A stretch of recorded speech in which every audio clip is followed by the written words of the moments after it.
Зоран Заев drejtoi gishtin nga partia e Gruevskit për dështimin e bisedimeve të një dite më parë.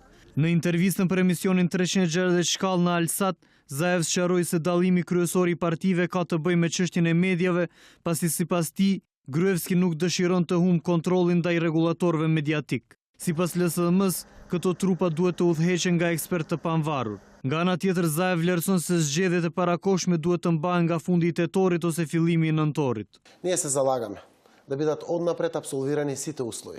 Не да одиме еден по еден од условиите, па после да се разговара за датум за избори, па да се разговара за начинот на влада кој што ќе ги спроведе или слично, тоа го посакува ВМРО. Еве го пакетот. Тоа може да го донесеме веднаш на лидерска средба.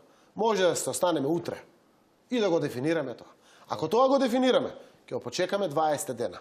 Почнуваме од 20 јуни до 10 јули. ДИК сега завршува својата работа, до тогаш со медиумите се рефилира работата и 20 јули е завршена работата. 6 ноември се изборите или 30 октомври. Sipas Zaev, opozita dëshiron zgjidhjen e shpejtë të krizës, por këtë e pengojnë partitë në pushtet VMRO dhe BDI.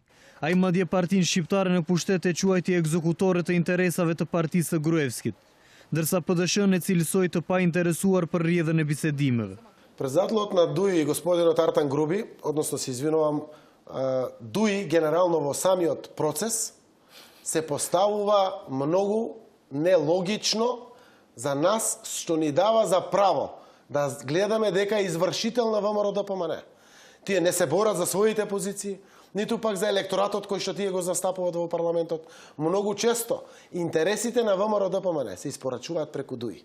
И затоа велиме, најчесто сме сами таму. Pavarësisht formatit të qeverisë që do t'i organizojë zgjedhjet, Zaev shpreh i prerë se ajo duhet të formohet 6 muaj para zgjedhjeve dhe jo 100 ditë siç pretendon pushteti. Sipas Zaev, opozita mbetet për krah protestuesve, mirë po ka dhe plane të tjera për tejkalim të krizës, megjithëse vlerëson që bisedimet dhe zgjedhjet janë rrugdalja më e mirë nga ngërçi politik që ka kapluar vendin.